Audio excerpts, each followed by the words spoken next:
Hey, thanks for stopping by. Before we get started today, I just wanted to say thank you so much to all the subscriptions, likes, and comments I'm getting on the channel. We've got some exciting news. We've decided to add sublimation to our business, and so you may see some upcoming content when it comes to sublimation. We're really excited about it, and stay tuned for that. One of the most popular videos that I've had in the last year and a half on my channel is the 10 top tips and tricks with LightBurn. That's been a top performer on my channel since the day I released it. So I thought I would follow up with that today on 9 of my favorite functions and tools in LightBurn. As we all know, we all have our favorite things that we use all the time in LightBurn, and so I would share some of those things today. I'm going to try to show you a couple of things that you may or may not know about, or some things that are not very apparent. So let's jump into LightBurn and we'll check them out. Again, thanks so much for your support. I really appreciate it. Tool number 1, and one of my favorites, is the Art Library. If you don't have an Art Library tab, come up to Window and make sure that you select Art Library, and you'll have a tab with probably a blank library. I will list a link on how you can start one of these from scratch. It's one of my favorite tools in LightBurn. And what I use this for is for things that are repetitive, graphics that are in repetitive nature. And what I mean by that is I store all of my Tumblr templates in here. I store all of my jig templates in here. And then all I have to do is drag a template out on my desktop and I'm ready to go. I can start dropping my artwork in there and, away I go. So the Art Library is a very functional tool. There's lots of options. You can load and unload all of these different folders. The nice thing I like about it is it's got an ability to increase or decrease the icon size. You can name them. Just a lot of fun. And again, it's just drag and drop. And so what you want to use the Art Library for is the art that you're continually using all the time, like logos. I've got my logos stored in here, so anytime I need to go ahead and engrave my logo on a piece of work that I've done for somebody, I don't have to import it. I don't have to do anything. All I have to do is just drag it in, let it go, and it's sized appropriately. If you save it the same size, and it will all come in with a layer and with a setting, and it's very easy, quick, and fast way to add graphics that you use all the time. So the Art Library is one of my favorites. Again, if you need to know how to generate one of these, I'll go ahead and put a link to that video in the description. Number 2, in one of my favorite tools in LightBurn, is the Materials Library. This is a tool that is very handy if you get to using it. First of all, you don't have to worry about saving your settings on a piece of paper and losing your piece of paper. You can download one of these. If you have a Thunder Laser, they have a good start on a material library. If you don't have one and you want to start one from scratch, I have a video that will show you how to do that, and I will put a link in the description so you can follow. It's very handy. The good thing about being able to save your settings in the Material Library is it's completely customizable. A great example would be if I load my 60 watt, I've got 2 different lasers, and if I load my 60 watt Material Library, and I wanted to, let's say I was working on some leatherette, I can go ahead and open up the leatherette section, the engraving section, and you can see that I've got a whole bunch. Just about every color combination of leatherette has a slightly different setting. And so when I get these dialed in, I can go ahead and record them and I don't have to worry about it anymore. Then when it's time to go ahead and engrave these, I can just follow these particular settings and it's going to be very close. As we all know, leatherette can be tricky, especially the metallic stuff.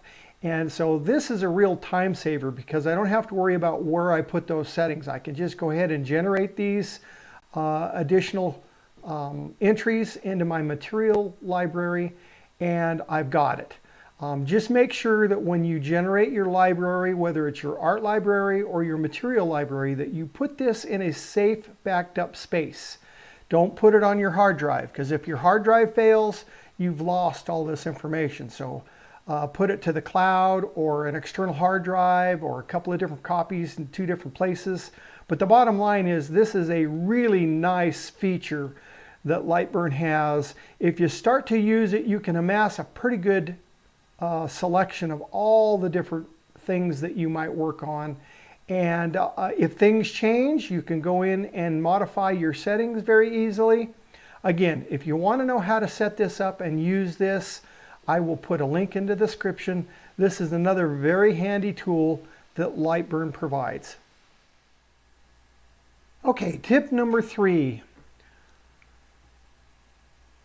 On the top of your toolbar, you'll normally have some space on the right-hand side of the top icon bar.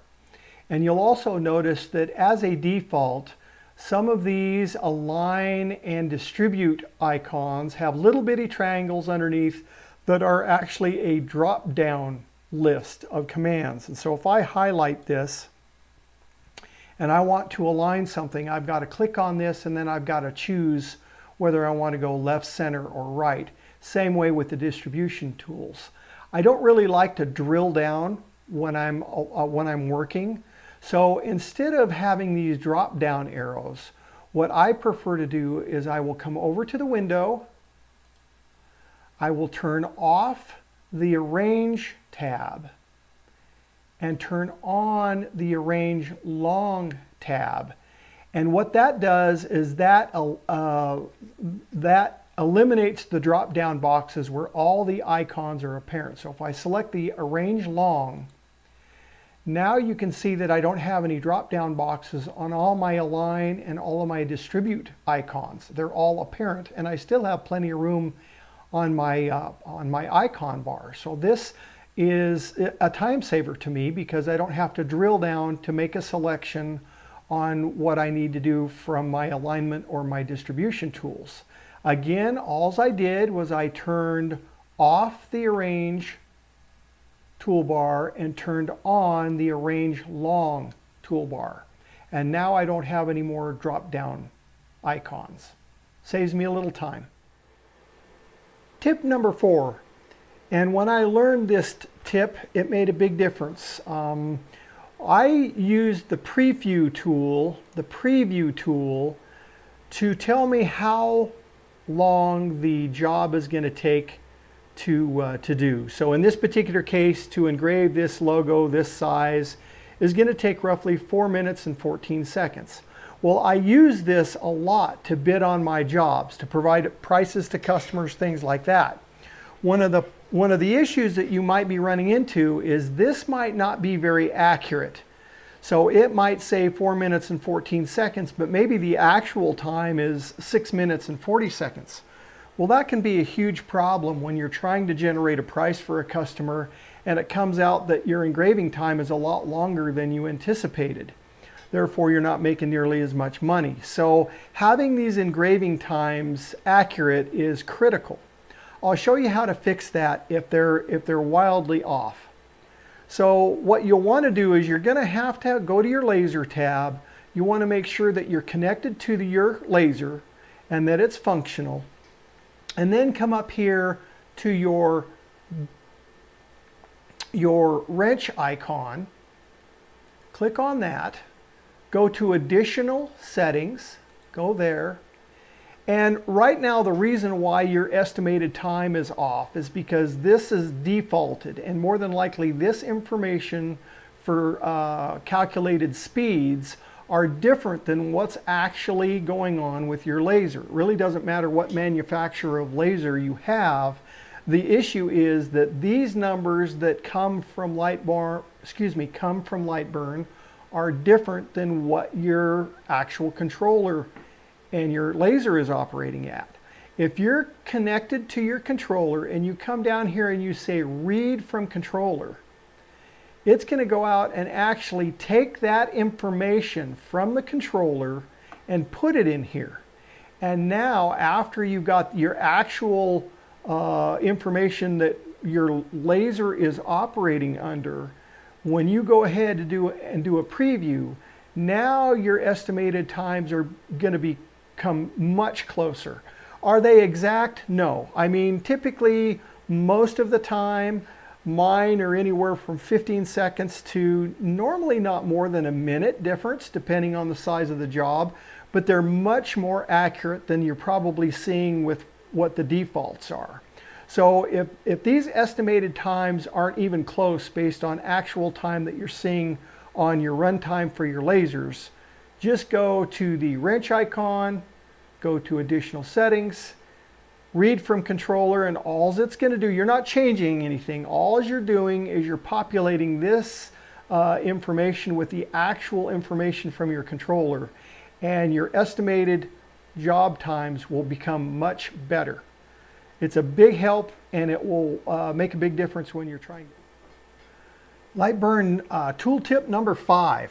I use this quite a bit on a number of different things. If I'm going to do a layered sign in acrylic, or if I'm going to do leatherette patches and the customer would kind of like to have an idea on what it's going to look like, we can actually take our design. So I've got an oval here that's 3 inches wide by 2 inches high, pretty standard leatherette oval patch size.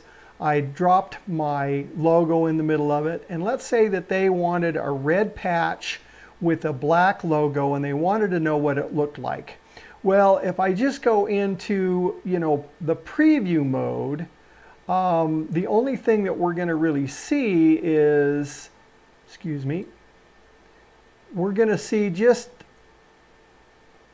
the icon, and just, that's what you're going to see. The customer's not really going to get a good feel because it's all black and white, and they'd like to see a little more color.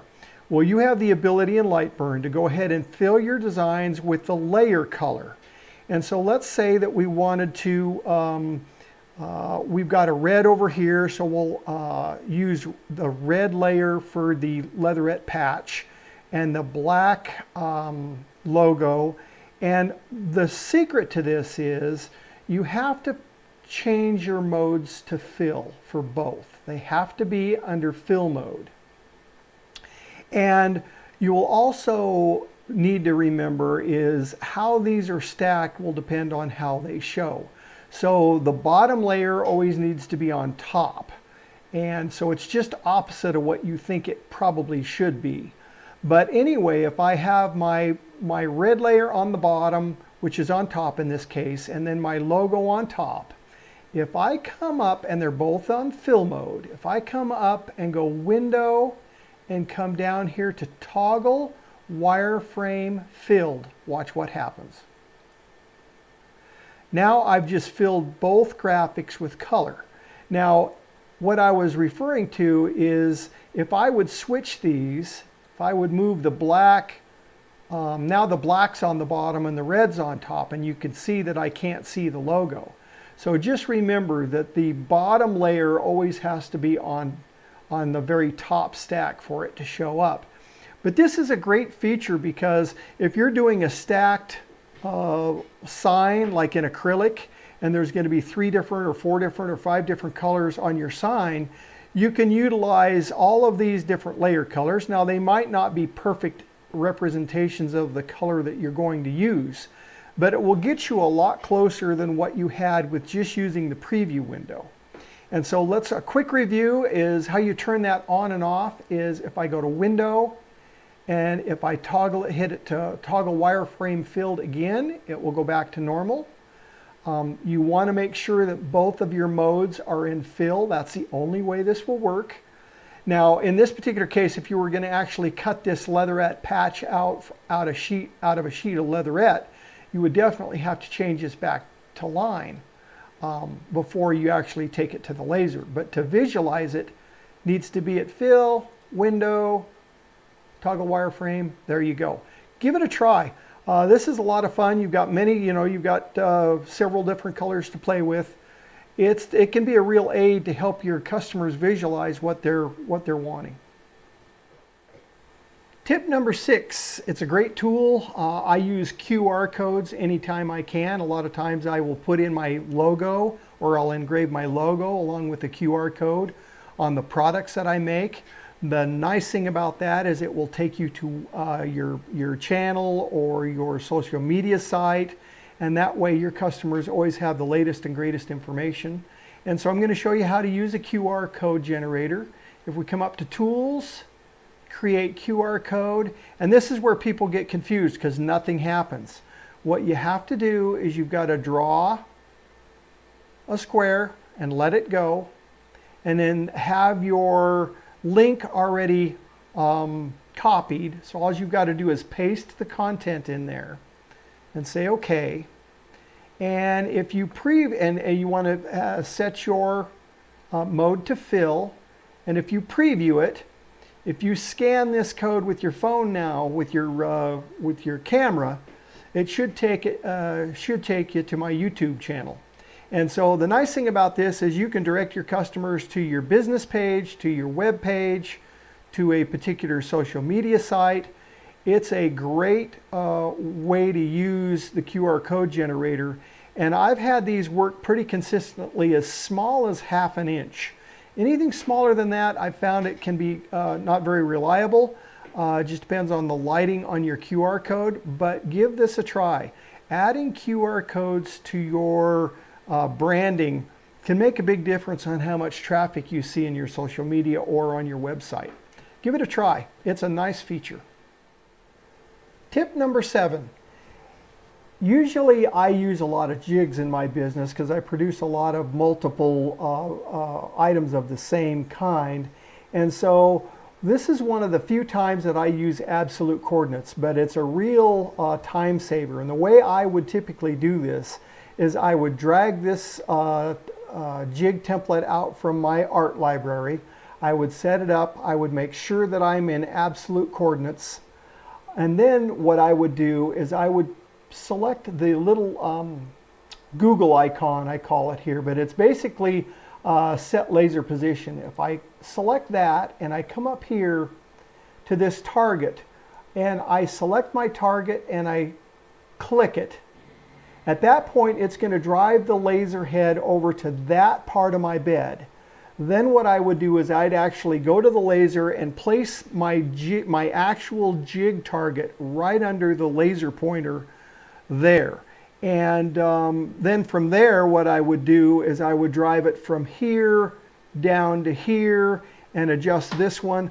I've got a video that I will link in the description here that will show you how to set up this jig and use these features. But this set position icon and tool, when it comes to setting up your jigs in absolute coordinates, is really a big time saver. Once you learn how to use this, it's quick and easy. It takes me maybe 2 or 3 minutes to set up this jig and I'm ready to go. So check out the set laser position tool in absolute coordinates. It can be a real game changer when you're using jigs. And I'll put the link to using and making jigs in the description. Tip number 8, it's the last one in the stack, but I think it can be very helpful. If you're using a scroll mouse wheel, but the mouse wheel direction isn't what you like, you can change that. If you don't have a mouse with a scroll wheel on the top, I highly recommend you get one. And the reason being is if I use the scroll mouse, I can use it to zoom in or out. And it's very helpful. If you push down the middle mouse wheel, you can pan. And between the zoom in, the zoom out, and the pan, it's much easier than using these icons up top. But one of the things that I was struggling with is initially, by default, it comes this way out of the box. So this is the way it would be. I like that if I pull the mouse wheel back, it should zoom in, not zoom out. It was just counterintuitive to me. So I wanted to change that. Well, you can do that. If you go up to the gear icon and then go to invert mouse wheel direction. Now, when I pull the mouse wheel back, it zooms in. When I push it away from me, it zooms out. That just makes a lot more sense to me. So give that a try. I hope these 8 tips and tools were helpful for you today. If you like my content and want to help me out, I'd sure appreciate a thanks. And please like and subscribe. As always, until next time, have a great day.